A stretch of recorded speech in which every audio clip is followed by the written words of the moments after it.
네, 여러분 반갑습니다. 저는 사회복지학과 정영희 교수입니다.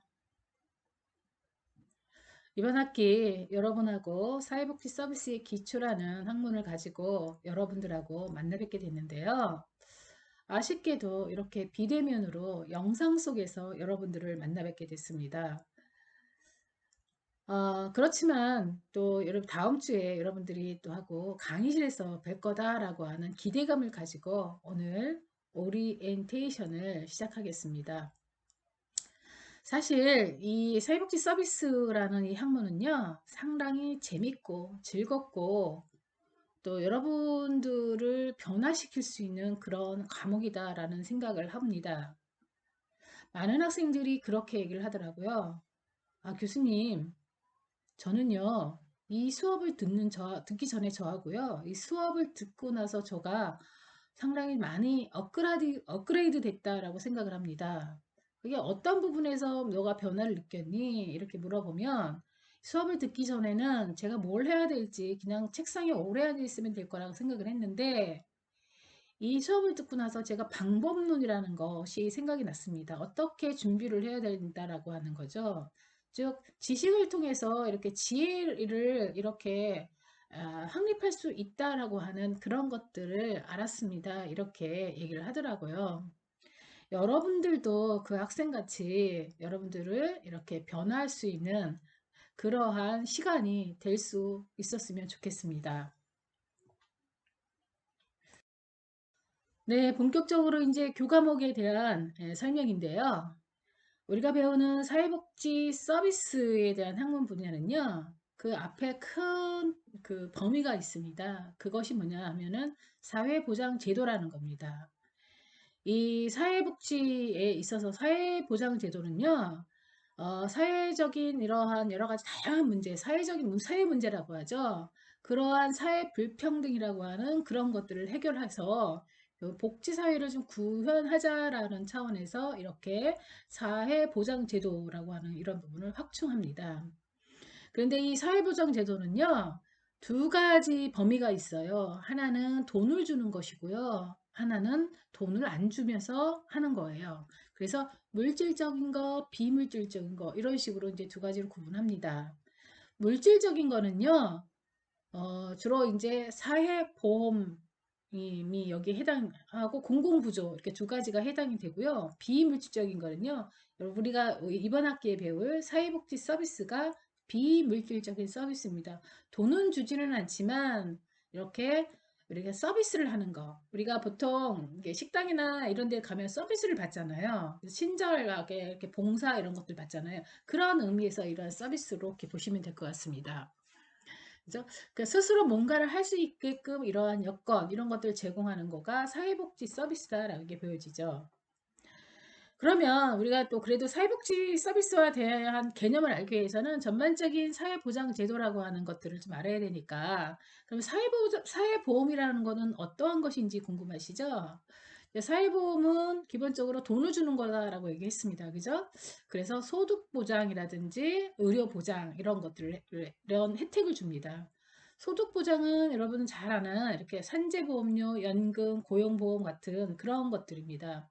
우리 최근에 코로나19와 관련해서 많은 사람들이 이제 고용보험 혜택을 받게 되는 거죠. 그런 것들이 이제 소득보장에 해당되는 그런 부분입니다. 의료보장과 관련된 부분은 이렇게 건강보험 다 누구나 다 가입돼 있죠. 특히 우리나라 같은 경우도 이번에 많은 사람들이 정말 박수를 치는 부분이 뭐냐면 건강보험의 혜택을 정말 잘 받고 있다라고 하는 부분이었죠. 그래서 건강보험과 산재보험과 관련된 부분이 의료보장의 혜택이 되는 것이고요. 또 공공부조이다라고 하면 이렇게 소득보장과 관련된 부분인데 소득에 좀 못 미치는 이러한 사회적인 약자, 경제적인 약자들한테 소득을 보존해 주는 거예요. 그래서 여러분이 잘 아시는 이렇게 국민기초생활보장과 관련된 부분 있죠? 그것이 소득보장에 해당되는 겁니다.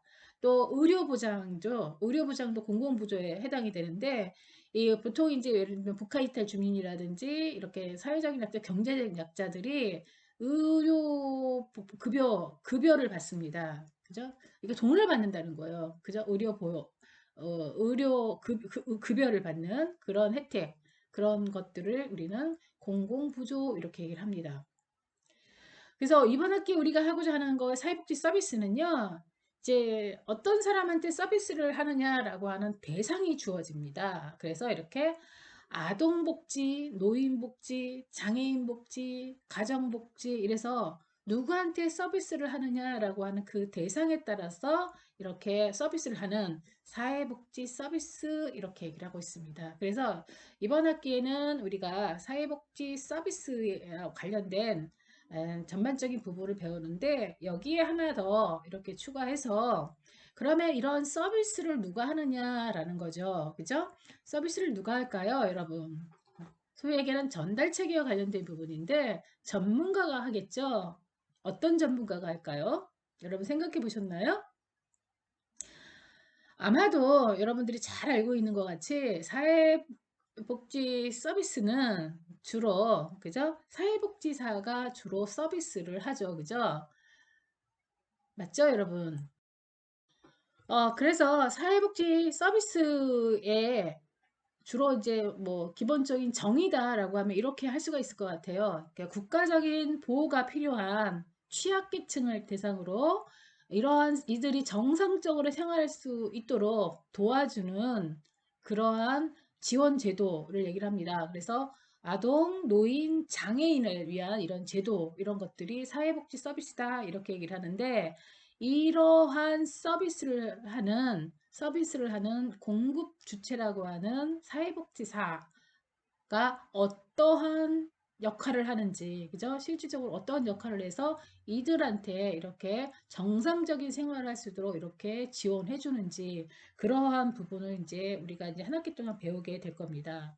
그래서 아마도 이러한 전반적인 것들을 딱 배우다 보면은 여러분들이 사회복지사가 어떤 직업으로 한번 체험을 해보면 어떨까라고 하는 그런 생각이 여러분들한테도 들 거다라고 생각을 합니다. 네, 그래서 이렇게 사회복지사가 이러한 사회복지 서비스를 수행하게 되는데, 주로 이제 그,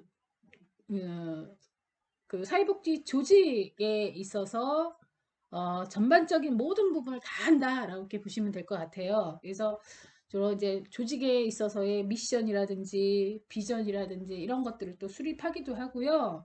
또 그러한 그 역할, 미션, 목표라든지 이런 것들이 정해지면은요. 거기에 따르는 이 사업 계획서라고 하는 이런 부분을 작성을 합니다. 우리도 이런 사업 계획서를 한번 작성해 볼 겁니다. 그래서 이런 사업 계획서를 통해서 예산을 어떻게 이렇게 들여올 것인지 이런 예산 편성과 관련된 부분도 이렇게 구체적으로 이렇게 학습하게 될 겁니다. 그다음은 이제 요즘에 그 사회복지 그 사들이 가장 그래도 그 사무실에서 많이 하는 이런 것들이 뭐냐면 보안 관리라고 하는 측면을 많이 역점에 두고 하고 있습니다. 여러분 최근에 코로나19와 관련해서 마스크를 어디서 받았죠?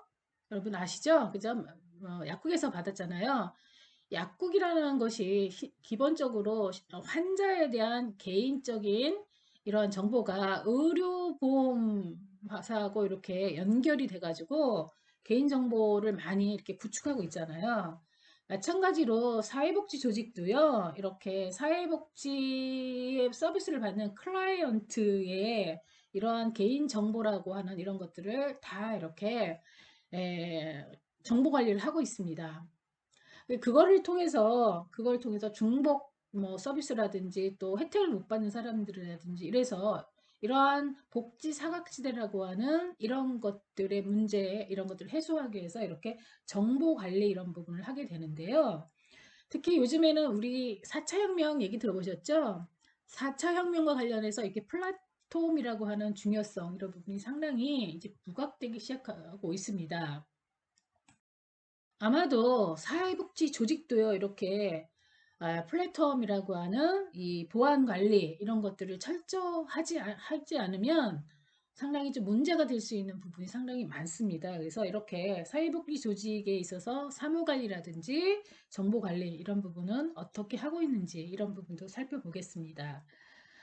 또한 여러분들이 가고자 하는, 나는 저 사회복지 기관에 내가 입사하고 싶어 라고 하는 그러한 조직에서 이런 실질적으로 인력 관리라고 하는 이런 부분은 어떻게 하고 있는지를 알아보면 좋을 것 같죠?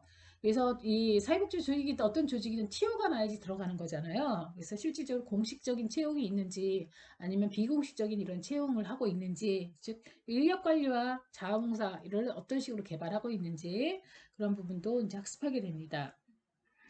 또한 사회복지는 이 재원 마련이 조세에 의해서 이루어집니다. 여러분들이 내는 세금에 의해서 이렇게 보조금 형식으로 이루어지는데 거기에 따라서 거기뿐만 아니라 이렇게 후원자들한테 이렇게 후원금, 후원 물품 이런 것들을 받아서 이렇게 재원을 마련을 하고 있습니다.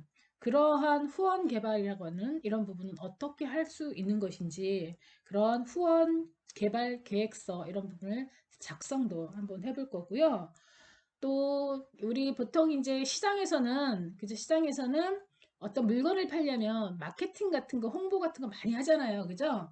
그런 것 같이 사회복지 조직에서는 마케팅 홍보 안 하느냐라고 하면 실질적으로 하고 있습니다. 그래서 이렇게 복지관이라든지 사회복지 전반적인 조직에서는 이러한 홍보 자료 이런 것들은 어떻게 작성되고 있는지 이 홍보 자료도 여러분들하고 같이 한번 작성해 보도록 하겠습니다. 그리고 전반적인 직무 수행과 관련된 전반적인 부분을 다 이렇게 학습하게 되고요. 마지막으로 하게 될 것이 뭐냐면 성과 관리입니다. 어떠한 조직이든지요, 이러한 클라이언트의 만족도가 있어야지만 좋은 평가를 받습니다. 그죠? 그래서 이렇게 좋은 평가를 받기 위해서는 어떤 것들을 해야 되는지 이런 성과 관리, 이런 부분을 수행하는 부분을 마지막으로 이렇게 다루도록 하겠습니다. 이렇게 사회복지사가 돼서 이렇게 직무 능력이라고 하는 이런 것들을 좀 이렇게 체험해 보게 될 텐데요. 이쯤에서 여러분들이 좀 궁금해하는 것들이 있죠. 아, 교수님, 사회복지학과에 이렇게 들어가게 되면요. 다 사회복지사 자격증을 주나요? 라고 하는 그런 궁금증이 있죠. 네, 맞습니다. 사회복지학과에 여러분들이 들어오게 되면은요, 다 2급 자격증을 주어집니다. 그래서 사회복지학과에 커리큘럼이 있는데요. 기본적으로 해야 된 필수 과목이 있고요. 또 선택 과목, 그리고 현장 실습을 하게 되면 2급 자격증이 여러분한테 주어집니다. 그리고 2급 자격증이 주어지면은요, 이제 바로 이제 그 1급 자격증을 이제 따게 되는데, 1급 자격증은 이제 국가 고시라고 해요. 그래서 매년 2월달, 1월달 이때 이제 1년에 한 번씩 시험을 보게 되는데요. 사실상 2급만 가지고도요, 취업할 수 있는 것은 상당히 많습니다.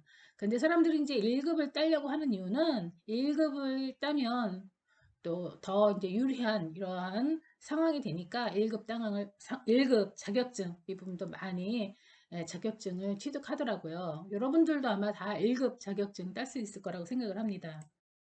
그러면 이 자격증을 여러분들이 취득한 후에 그러면 어떠한 조직에 여러분들이 취직할 수 있을까요? 궁금하시죠? 그죠?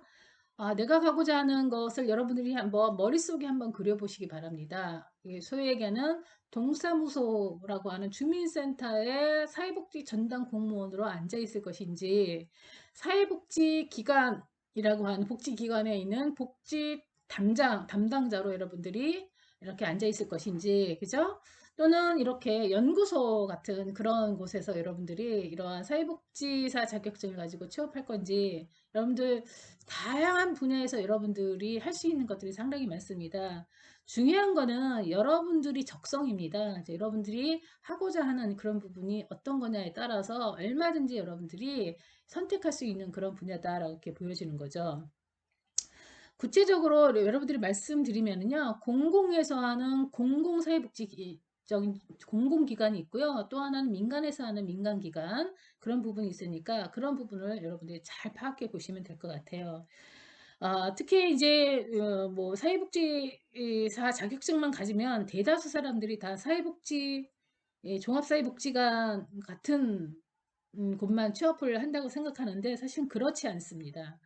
또 건강보험공단, 또 국민연금공단 이런 쪽에도 할 수 있고요.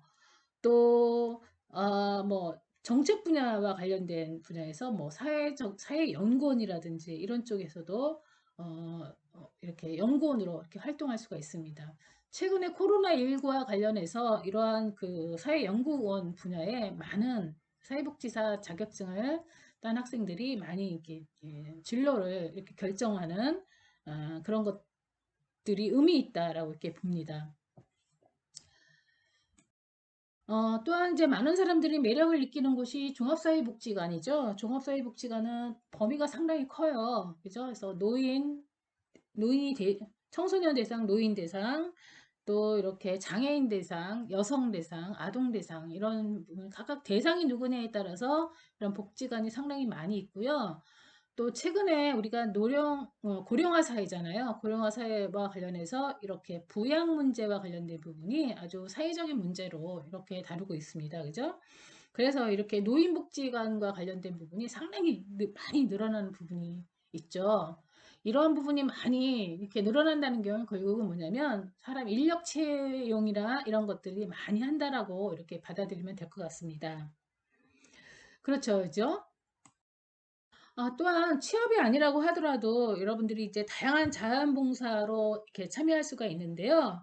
이렇게 이 자원봉사를 통해서 나중에 이게 사회복지학과 진로로의 이런 범위라고 볼 수 있으니까 여러분들한테는 상당히 그 의미가 있을 거다라고 이렇게 보여집니다.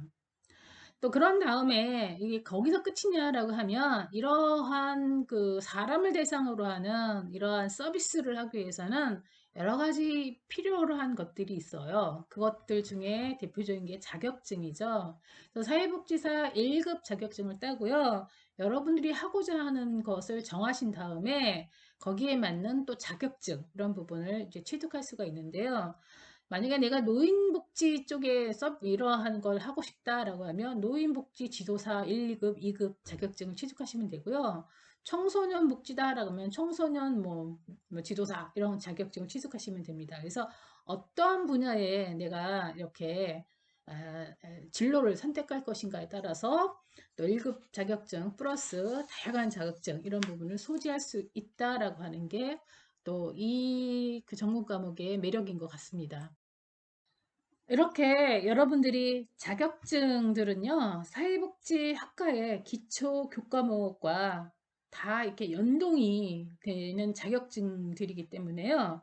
나중에 직업을 선택할 때도 아주 그 상당히 유리한 그런 위치에 있을 겁니다.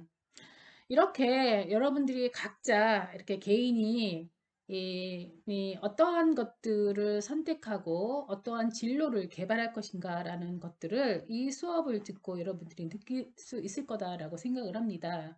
그래서 여러분들이 그러한 것들을 여러분들 혼자 생각하지 마시고요. 여러분들하고 같이 수강을 같이 듣는 학생들 그리고 저와 같이 이렇게 멘토 멘티 관계로 이렇게 설정한 다음에 같이 여러분들하고 이렇게 같이 걸어가 보시는 건 어떨까라는 생각이 듭니다.